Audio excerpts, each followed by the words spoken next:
Subscribe करें और bell दबाएं ताकि कोई खबर रह न जाए।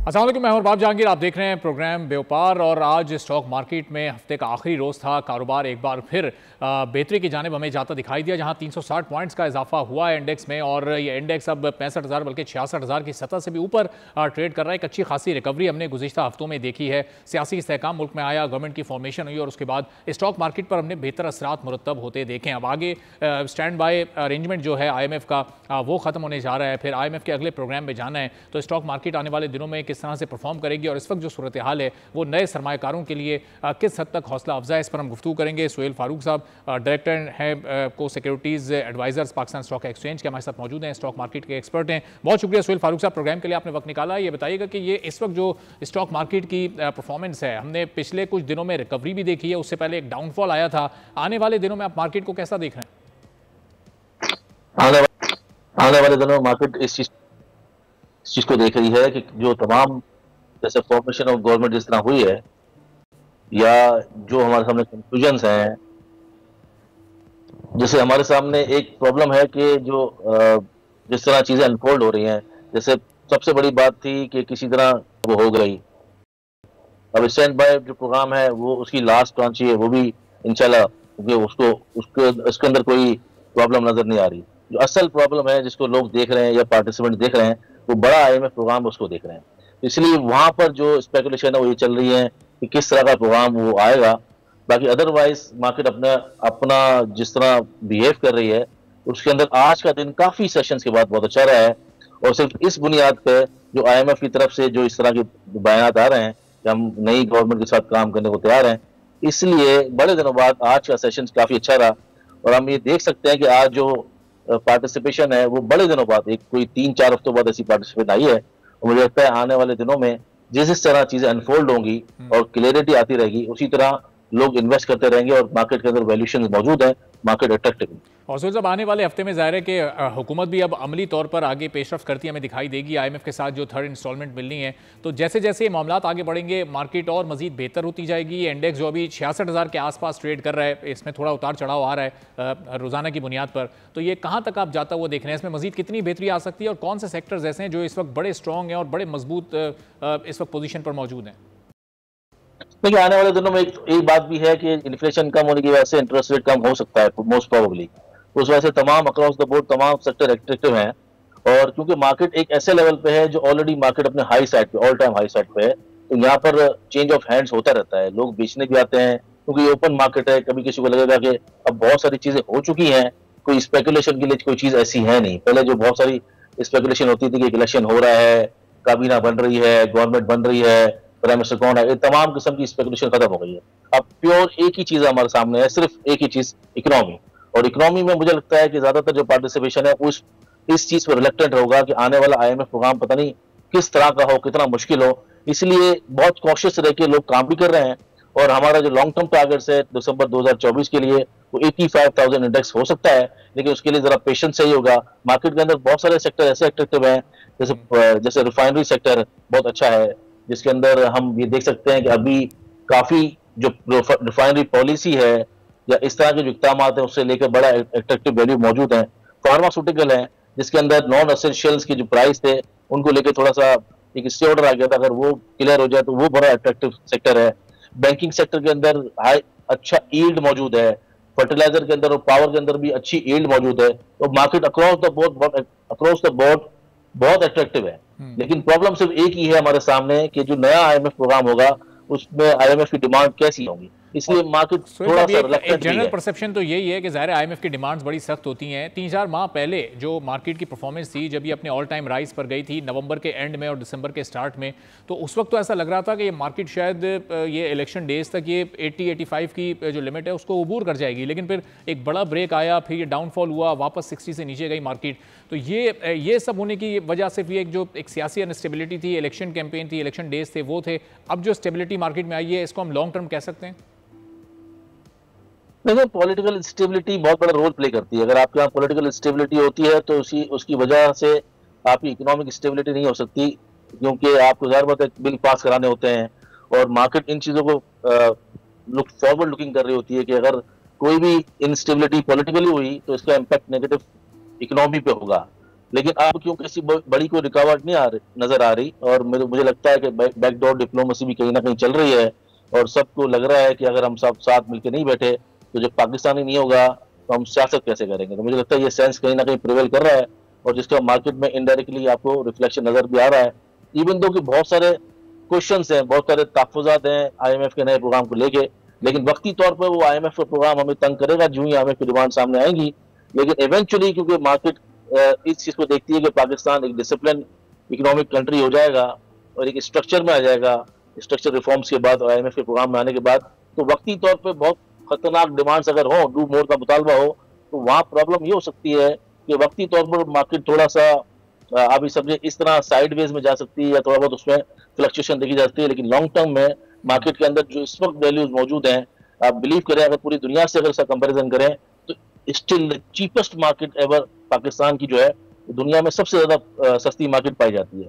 प्रॉब्लम सिर्फ इस बात की है कि किस तरह हमारी जो पॉलिसी हो वो सस्टेन्ड हो और पॉलिटिकल इंस्टेबिलिटी नजर ना आए, तो मार्केट के अंदर बहुत हम अच्छी ग्रोथ देख सकते हैं। और सुहेल साहब, ये जो इस वक्त इन्वेस्टमेंट का जो टोटल वॉल्यूम है इस वक्त मार्केट का, इस सूरत हाल में इसमें आप इजाफा होते देख रहे हैं? यानी नए इन्वेस्टर, चूंकि अब एक पॉलिटिकल स्टेबिलिटी आ चुकी है, जाहिर है कि अब मौशी इस्तेहकाम की जानिब हम बढ़ रहे हैं, तो इस वक्त नए इन्वेस्टर्स की कितनी वैल्यू है कि वो आएँ और मार्केट में वो परफॉर्म करें, और आते हुए आपको लग भी रहा है, या फिर इस वक्त एक रुझान नहीं है मार्केट में नई इन्वेस्टमेंट का? नहीं, नए इन्वेस्टर का तो नहीं है, ये बहुत जेन्युइन है। हम पिछले 5 साल से सोशल मीडिया के थ्रू भी मार्केटिंग कर रहे हैं और लोगों को समझा रहे हैं, लेकिन असल में इतनी अनसर्टन मार्केट होती है ये, और इतनी जल्दी लोगों के कैपिटल वाइप आउट हो जाते हैं। इस तरह की अनसर्टनिटी जो बीच में आपने देखा कि बल्ला आ रहा है, बल्ला जा रहा है, इलेक्शन हो रहे हैं, नहीं हो रहे हैं, इस तरह की जो अनस्टेबल किस्म की जो ये फ्लक्चुएशन आती है ना, उसके अंदर प्रॉब्लम ये होता है कि लोग उस फ्लक्चुएशन को बर्दाश्त नहीं कर सकते हैं। और आप अपना कैपिटल देखता हुआ जब देख रहे होते हैं कि बहुत ज्यादा लिक्विडेट हो रहा या मतलब वाइप्ड आउट हो रहा होता है वो, तो उनको बड़ी परेशानी हो जाती है। तो ऐसी चीजों को देख के नया, ठीक है, नए इन्वेस्टर्स का रुझान अभी मार्केट में नहीं है। बहुत बहुत शुक्रिया। सुहेल फारूक साहब हमारे साथ मौजूद थे, स्टॉक एक्सचेंज एक्सपर्ट थे, और कह रहे थे कि नए इन्वेस्टर्स को भी आना पड़ेगा, लेकिन उसके लिए सियासी स्टेबिलिटी और फिर मौशी स्टेबिलिटी बहुत अहम है।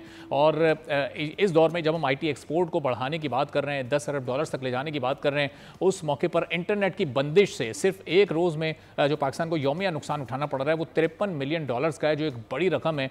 और अब ये हैरानकुन इंकशाफात सामने आ रहे हैं, हैरानकुन फिगर सामने आ रहे हैं, और अगर ये सूरत हाल आने वाले दिनों में भी बेहतर नहीं हुई तो फिर जो पाकिस्तान में IT सेक्टर है उसको कितना मजीद नुकसान हो सकता है। फिर जो टारगेट सेट किए गए, जो बड़े बड़े दावे किए गए थे, क्या उन तक पहुंचना मुमकिन हो सकेगा या नहीं? असद मलिक साहब IT एक्सपर्ट हैं, हमारे साथ मौजूद हैं, उनसे इस सिलसिले में गुफ्तगू करेंगे। असद साहब, बहुत शुक्रिया प्रोग्राम के लिए, आपने वक्त निकाला। ये पिछले कुछ दिनों से जो हम देख रहे हैं, इंटरनेट की बंदिश, X कभी चल रहा है कभी नहीं चल रहा, दूसरी साइट्स भी जो कि सोशल नेटवर्किंग साइट्स होती हैं उन पर भी प्रॉब्लम आ रहा है, तो ये अगर इसी तरह से प्रॉब्लम रहा, ये जो एक दिन में $53 मिलियन का पाकिस्तान को नुकसान हो रहा है, ये आने वाले दिनों में फिर क्या मजीद भी बढ़ सकता है? ये कितना बड़ा नुकसान है, जरा इस पर कमेंट कीजिएगा पहले।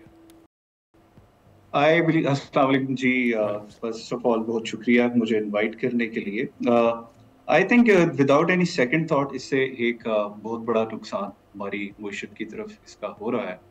अगर मैं आपसे इसका एक क्विक सा अभी एक रिसेंटली एक स्टडी है Pakistan institute of development economics की तरफ से की गई, अगर आप उस स्टडी की तरफ उसके अदाद शुमार की तरफ देखें तो आपको पता चलेगा कि एक दिन में इंटरनेट की बंदिश की वजह से तकरीबन 1.3 बिलियन रुपीस का नुकसान होता है, जो कि आपकी GDP का डेली एवरेज के हिसाब से 0.757% है।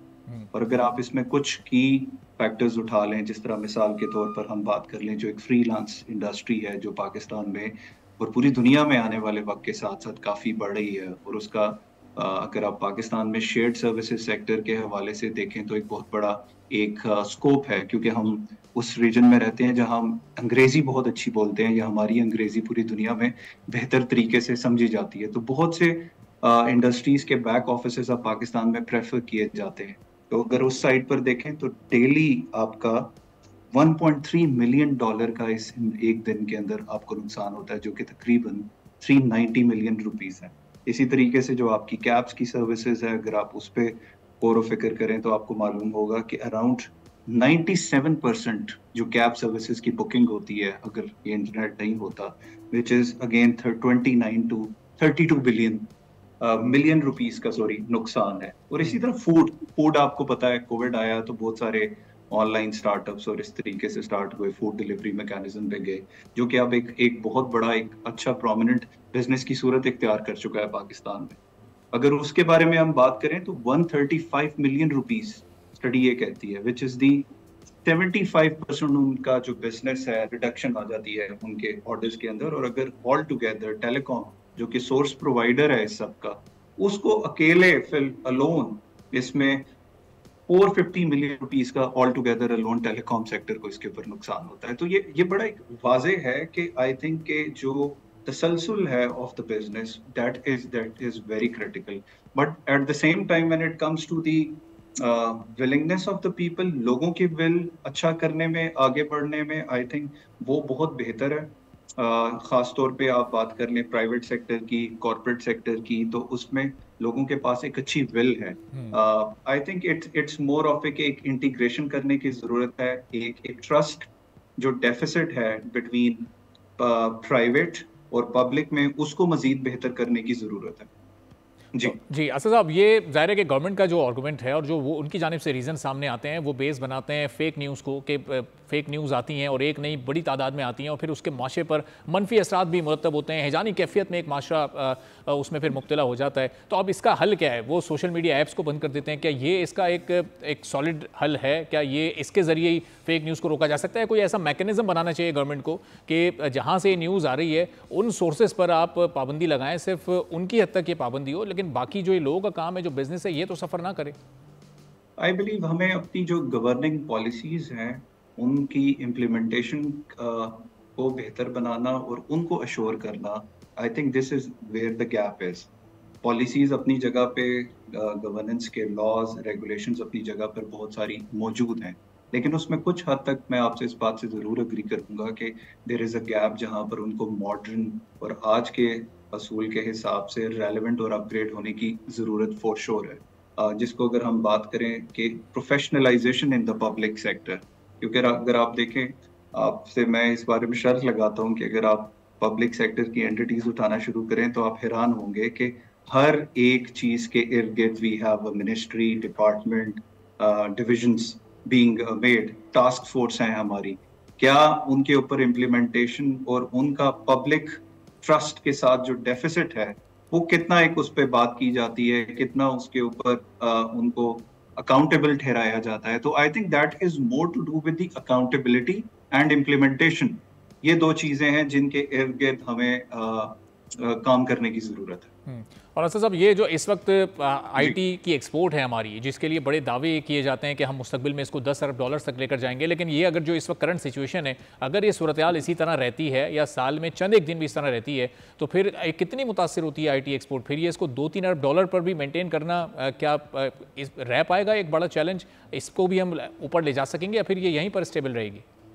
आई थिंक ये तो कुछ ट्रू फैक्ट्स हैं। अगर हम अपने आप को बेहतर नहीं करेंगे at the end of the day, देखें हम जितने बड़े प्रोजेक्ट्स की बात कर लें पाकिस्तान में इम्प्लीमेंटेशन की, we need to make all of our projects walk the talk. जो थ्योरी और जो बातें हैं वो सिर्फ और सिर्फ ख्याली पुलाव और किताबी रह जाएंगी अगर हम उनकी इम्प्लीमेंटेशन और एक्शन की बात नहीं करेंगे। और वो आती है एक जिसकी बहुत बात होती रही है previously in the past, ease of doing business के हवाले से भी, और प्लस उसके साथ साथ लोगों को इनेबलिंग एनवायरनमेंट देना। जहां तक बात रहेगी लोगों के टैलेंट की, पोटेंशियल की, आई थिंक वो तो बहुत एनरिच्ड पोटेंशियल है। अगर इसको 1 से 3 साल का तसलसल मिल जाता है, मिनिमम 1 साल और मैक्सिमम 3 साल का एक तसलसल मिल जाता है, तो आई थिंक हम एक अच्छी बुनियाद बनाने में जरूर कामयाब हो जाएंगे। लेकिन अगर आप बात करें कि कोई एक बहुत बड़ा एक कामयाब सक्सेसफुल पिक्चर हम दिखा पाएंगे, तो उसके लिए I think we have still long way to go. और असद, ज़ाहिर है कि ज़रूरत इस बात की है कि जो फ्रीलांसर्स हैं उनको हम फैसिलिटेट करें। बहुत बड़ी नई लॉट इस वक्त इस डिजिटल मीडिया की तरफ आ रही है, लेकिन जो ये सिचुएशन है उससे फ्रीलांसर्स भी, उनका भी मोरल डाउन हो रहा है, और जो नए आने वाले हैं क्या उनको भी आप डिस्करेज होता देख रहे हैं? यानी पहले तो हर एक शख्स आना चाहता था डिजिटल मीडिया में आके, वो डॉलर्स और बड़े तादाद में पैसे कमाना चाहता था, लेकिन क्या अब भी लोगों का वो रुझान है जो ये इस वक्त जो सिचुएशन है, जिस तरह से इंटरनेट कभी बंद है कभी खुला है? I think digital is the reality. एक ऐसी हकीकत बन चुकी है जिसके ये बिल्कुल ऐसी ही बात है कि आप कहें कि मैं खाए पिए बगैर जिंदा रह सकता हूँ।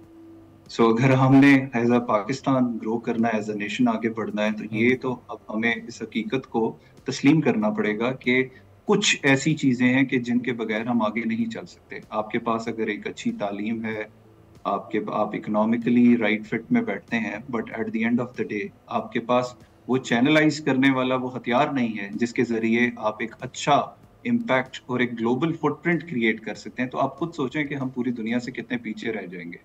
हम यहाँ पर बैठे हुए दुनिया के एक कोने से दुनिया के दूसरे कोने तक, चाहे वो फाइनेंशियल ट्रांजैक्शन हो, कोई भी बिजनेस हो, कोई भी बिजनेस मीटिंग्स हो, तो इसकी इतनी इफादियत बढ़ चुकी है कि अब इसके बगैर तो आई थिंक हमें इस बात पे सोचना भी नहीं चाहिए और मेक श्योर करना चाहिए इसके इर्द गिर्द कुछ ऐसे लॉज इंश्योर कराने चाहिए कि अगर एक दिन भी ऐसा हो तो उसके ऊपर फौरी तौर पर हमारे जितने भी लीडिंग स्टेक होल्डर्स हैं, सुप्रीम इंस्टीट्यूशंस हैं, उनको उसके ऊपर फिल फौर तौर पर एक्शन लेना चाहिए।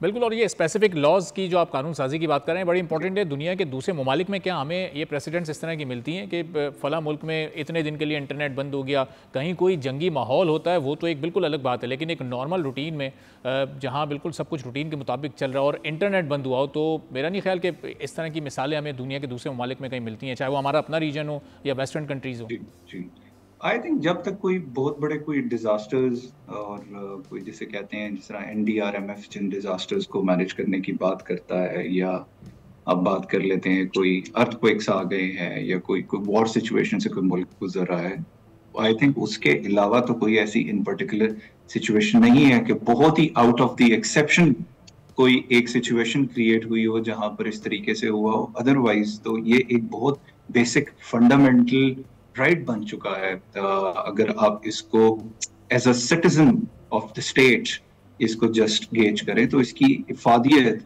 प्रायोरिटी में सबसे पहले आती है। और जो इंटरनेशनल हमारे IT के कस्टमर्स हैं या जो ऐसी कंपनीज हैं जो कि पाकिस्तान के साथ, पाकिस्तान के फ्रीलांसर्स के साथ बिजनेस करती हैं, उन पर फिर किस तरह का इम्पैक्ट हम क्रिएट कर रहे हैं इस तरह के डिसीजंस लेकर, चूँकि फिर वहाँ भी पाकिस्तान के बारे में और पाकिस्तान के IT सेक्टर के बारे में एक मनफी सोच पैदा होती होगी। I think that this is more to do with the regulation से भी है इसका ताल्लुक, पॉलिसी इम्प्लीमेंटेशन से भी है। बहुत सारी ऐसी जो बड़ी ऑर्गेनाइजेशंस हैं, इंटरनेशनल ब्रांड्स हैं, वो पाकिस्तान में रेगुलेशन और ईज ऑफ डूइंग बिजनेस उसमें इतनी कॉम्प्लेक्सिटीज हैं कि वो यहाँ आने की बजाय लोगों के अंदर एक फियर होता है एक एनवायरनमेंट में ऑपरेट करने का। तो आई थिंक हमें वो फियर रिमूव करने की जरूरत है तमाम उन एक्सटर्नल स्टेक होल्डर्स और बिग ब्रांड्स के लिए, ताकि वो पाकिस्तान की तरफ रुख करें। आप पेपाल से लेकर और भी ऐसे बहुत से बड़े नाम हैं जो पाकिस्तान में अगर आते हैं तो उसका पाकिस्तान से बाहर की तरफ होने वाला बिजनेस और other way around, I think इसका फायदा दोनों तरीके से होता है। तो ये तो हमें जितना जल्दी इस चीज को, और जो करंट हमारी आने वाली हुकूमत है और जो आ चुकी है और भी मजीद सेटल हो रही है अपनी पावर को लेके, तो आई थिंक उनके लिए अपने उनके मैंडेट में खास तौर पे जो IT से रेलेवेंट मिनिस्ट्रीज हैं और जो डिजिटाइजेशन के ऊपर काम हो रहा है पाकिस्तान में, और जो प्राइवेट सेक्टर है, क्योंकि इसमें मैं ये जरूर मेंशन करूंगा कि प्राइवेट और जो सेक्टर होता है आप किसी भी मुल्क का, प्राइवेट और कॉर्पोरेट, वो बहुत ज्यादा एक एजाइल, फास्ट ट्रैक और एक अडेप्टिव सिचुएशन में रहता है हमेशा से।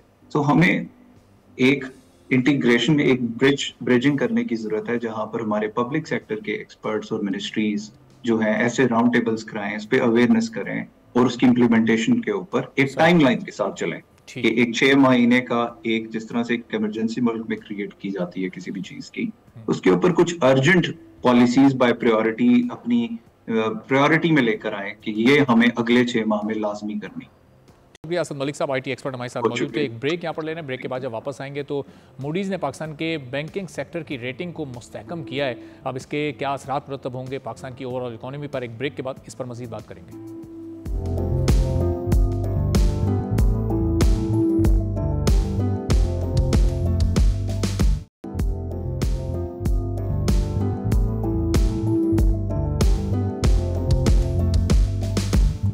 एक बार फिर आपको प्रोग्राम में खुशामदीद कहेंगे और मूडीज़ की जानिब से पाकिस्तान के बैंकिंग सेक्टर की रेटिंग को मुस्तहकम किया गया है और ये बताया जा रहा है कि अफरात ज़र में भी चूँकि 29% से कमी होकर अब 23% का फिगर सामने आ रहा है, तो इससे जो पाकिस्तान के जो बैंकिंग का इस वक्त किरदार है वो बड़ा अहम है और जो उसका मुनाफा है उसके एक पॉजिटिव असरात पाकिस्तान की मईशत पर इस वक्त मुरतब हो रहे हैं, जिसकी वजह से ओवरऑल पाकिस्तान के माशी अशारिये बेहतर सिमत की जानिब जा रहे हैं। फिर IMF की जानिब से भी अब ये इंदिया दिया गया है कि वो पाकिस्तान की इस गवर्नमेंट के साथ काम करना चाहते हैं और जब ये स्टैंड बाई अरेंजमेंट मुकम्मल हो जाएगा तो जैसे ही काबीना तश्कील पाती है IMF का एक वफ्द पाकिस्तान आ सकता है जो कि इस स्टैंड बाई अरेंजमेंट की आखिरी जो तकमील होने जा रही है इससे मुतालिक और फिर नए प्रोग्राम से मुतालिक भी गुफ्तगू के सिलसिले को शुरू कर सकता है और उनसे इंगेजमेंट का सिलसिला बहुत जल्द शुरू हो सकता है। तो अब ये तमाम खबरें इस वक्त पाकिस्तान की इकॉनमी को लेकर कितनी इंपॉर्टेंट है इस पर हम गुफ्तगू करते हैं। अली फरीद ख्वाजा साहब से, माहिर माशियात हैं, चेयरमैन है KSB सिक्योरिटीज़ के, हमारे साथ मौजूद हैं। बहुत शुक्रिया अली फरीद ख्वाजा साहब, प्रोग्राम के लिए आपने वक्त निकाला। सबसे पहले तो मूडीज़ की जानिब से जो इस वक्त पाकिस्तान की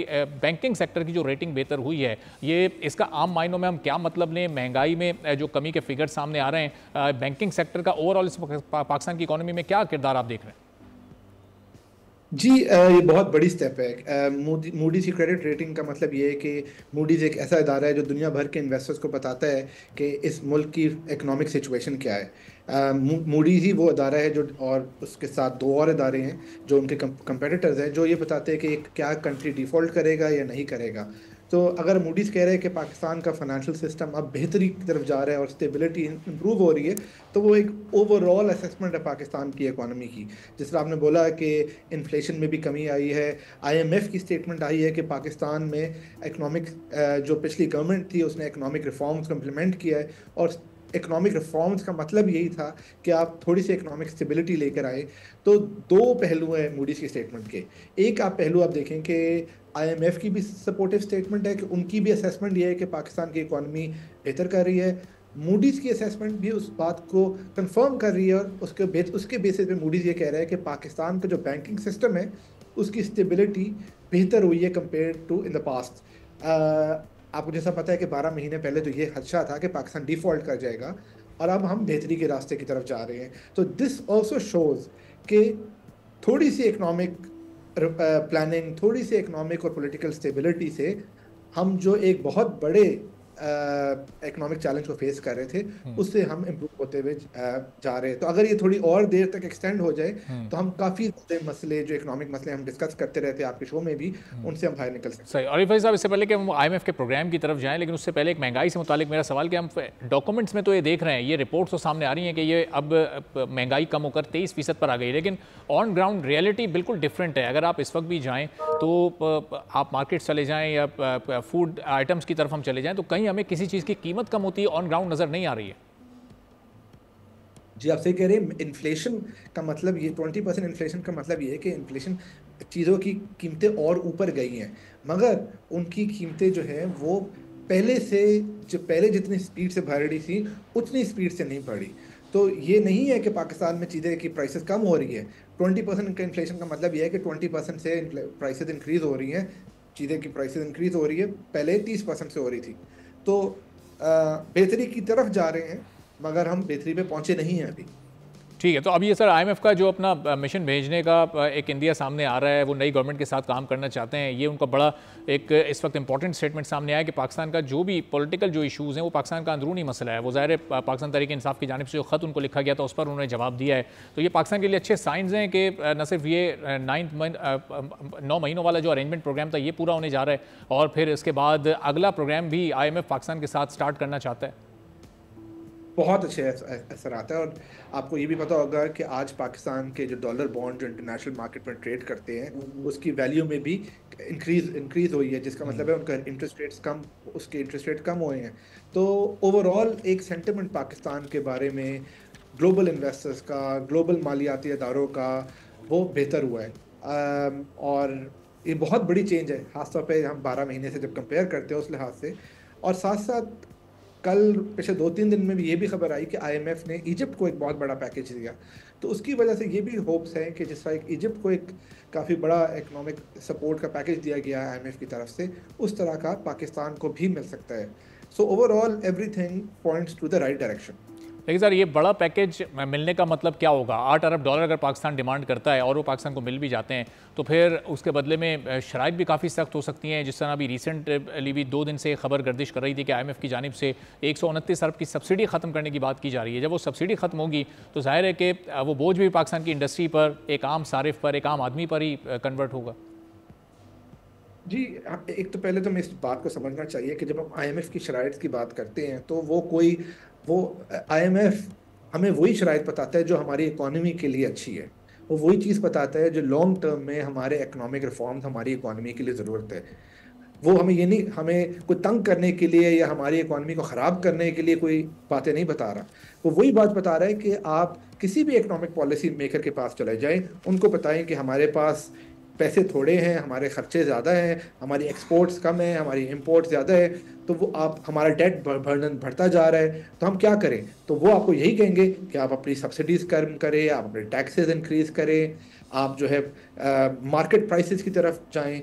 उन चीज़ों का शॉर्ट टर्म में आप बिल्कुल सही कह रहे हैं कि लोगों को और इकोनॉमी को और जो बिजनेसेस है उनको नेगेटिव इम्पैक्ट आता है, मगर लॉन्ग टर्म में स्टेबिलिटी का वो ही एक रास्ता है। तो IMF आपको कोई ऐसी शराइत नहीं बोलता जो कि आपके मुल्क के इंटरेस्ट में नहीं है, और कोई भी इकोनॉमिस्ट, पाकिस्तान के पॉलिसी मेकर्स वगैरह भी उस बात पे डिसएग्री नहीं करते। डिसएग्रीमेंट सिर्फ इस बात पे होता है कि हम कहते हैं कि शॉर्ट टर्म में क्या हमारी इकोनॉमी ऐसे पेन को बर्दाश्त कर सकेगी, क्या हमारे लोग ऐसे पेन को बर्दाश्त कर सकेंगे। इसलिए पॉलिटिकल स्टेबिलिटी का होना बहुत ज़रूरी है, क्योंकि जब पॉलिटिकल स्टेबिलिटी नहीं होती तो हम कहते हैं कि नहीं, हमें पता है कि ये सारे इकोनॉमिक रिफॉर्म हमारी इकोनॉमी के लिए ज़रूरी है, मगर हमारे लोग जो हैं वो इसको सपोर्ट करने के लिए अभी रेडी नहीं है, इसलिए हम ये रिफॉर्म्स नहीं करेंगे। पाकिस्तान में बार बार यही होता रहा है कि इकोनॉमिक रिफॉर्म्स की पॉलिटिकल विल नहीं थी, और यही पिछली जो गवर्नमेंट का, जो केयर टेकर गवर्नमेंट की, यही एक सबसे बड़ी अचीवमेंट है कि उन्होंने, और उससे पहले जो PDM की गवर्नमेंट थी उन्होंने भी यही किया था कि they were able to take the right but difficult economic decisions. और अली फरीद साहब, जो अगले 8 माह में या 1 साल में जो पाकिस्तान को अभी कर्जे वापस करने हैं, कोई 25-26 अरब डॉलर्स, ये IMF के 8 अरब डॉलर्स के प्रोग्राम से वो मसला हमारा हल हो जाएगा? हम रोल ओवर जो कर रहे हैं तो वो ज़ाहिर है फिर वो अगले साल के लिए भी हम मज़ीद अपने ऊपर बोझ बढ़ाते जा रहे हैं, तो ये अगले 2 साल कितने क्रिटिकल होंगे पाकिस्तान की इकॉनमी के लिए? बहुत। मैं आपकी बात से, जो आपका पॉइंट है उसमें मैं एग्री करता हूँ कि कर्जे बढ़ाने से हमारा मसला सॉल्व नहीं होगा, रिफॉर्म करने से हमारा मसला सॉल्व होगा। तो हमें इवेंचुअली तो IMF के प्रोग्राम से बाहर ही निकलना है, मगर इस वक्त क्योंकि लोन ड्यू है और काफ़ी बड़ा लोन ड्यू है, तो हमें ज़रूरत है कि डॉलर इनफ्लोज आए, ताकि हम कम से कम शॉर्ट टर्म में जो मसला हमारी इकोनॉमी पड़ा हुआ है उससे बाहर निकल सके। इसीलिए साथ साथ वो इकोनॉमिक रिफॉर्म्स करने की ज़रूरत है, ताकि हम अपनी एक्सपोर्ट को बढ़ा सके, ताकि हम टैक्स कलेक्शन बढ़ा सके, ताकि लॉन्ग टर्म पे जो हम इकोनॉमिक डेट पे, कर्जे पे जो दबे हुए हैं, इससे हम बाहर निकल सके। ज़रूरी सबसे इंपॉर्टेंट ये है कि जब आप कर्जा लेते हो, इस कर्जे से आप ऐसी जगह पे इन्वेस्टमेंट करो जहाँ से रिटर्न जो है आपकी इकोनॉमी के वो इम्प्रूव हो, जहाँ से आपकी इकोनॉमी में ग्रोथ आए, ना ही कि आप इस कर्जे को खा पी जाओ। खा पी जाओ का मतलब ये नहीं कि करप्शन, खा पी का मतलब है कि ऐसी जगह पे इन्वेस्ट करो जहाँ पे उनका कोई प्रोडक्टिव रिटर्न ना निकले या डॉलर रिटर्न ना निकले। So that's why you need the IMF programme and you need economic reforms. You don't, अगर आप इकोनॉमिक रिफॉर्म नहीं करते और सिर्फ कर्जा ले लेते हो तो फिर तो आपका कर्जा बढ़ता ही रहेगा, और ये वही मसला है जो पिछले 20-30 सालों से पाकिस्तान इकोनॉमी पे चलता जा रहा है। ठीक है, रिफॉर्म नहीं करते, कर्जा ले लेते। बहुत बहुत शुक्रिया अली फरीद ख्वाजा साहब, हमारे माशिया चेयरमैन KSB सिक्योरिटीज़ हमारे साथ मौजूद थे और कह रहे थे कि लॉन्ग टर्म में अगर पाकिस्तान की मईशत का मसला हल करना है तो रिफॉर्म्स की तरफ जाना पड़ेगा, और जो इस वक्त IMF का प्रोग्राम है, ज़ाहिर है कि पाकिस्तान के ऊपर वो कर्जे को बढ़ाने में ही अपना किरदार अदा करेगा। प्रोग्राम में आगे बढ़ते हैं और आपको बता दें कि गैस की कीमतें जो इस वक्त बढ़ती जा रही हैं, उस पर अब एप्टिमा यानी टेक्सटाइल मिल्स एसोसिएशन की जानिब से एक एलामिया जारी कर दिया गया, और उन्होंने बिल्कुल मुस्तरद कर दिया इस इजाफे को, चूँकि गैस टैरिफ में गुज़श्ता 1 साल में 223% का इजाफा किया गया, यानी 2 गुना से भी ज़्यादा का ये इजाफा है, और गैस की कीमत अब दुगनी नहीं बल्कि 3 गुना बढ़ चुकी है, जिस पर हर मौके पर, हर फोरम पर टेक्सटाइल मिल्स एसोसिएशन की जानिब से इस फैसले को मुस्तरद किया गया और इस पर अपना रद्द अमल भी दिया गया, और अब उनकी जानिब से मुतालबा किया गया कि नई मुंतखब हुकूमत और SIFC इसका नोटिस लें, और अगर ये नोटिस नहीं लिया गया और गैस की कीमत कीमतों में कमी नहीं की गई तो फिर टेक्सटाइल मिल्स के लिए अपना काम जारी रखना बहुत मुश्किल हो जाएगा, एक्सपोर्ट्स को बढ़ाना बहुत मुश्किल हो जाएगा। न सिर्फ बढ़ाना बल्कि जो इस वक्त पाकिस्तान की टेक्सटाइल की एक्सपोर्ट्स हैं उसको भी मेंटेन रखना खासा मुश्किल हो सकता है, चूँकि कॉस्ट ऑफ डूइंग बिजनेस इसमें कई गुना बढ़ जाएगा।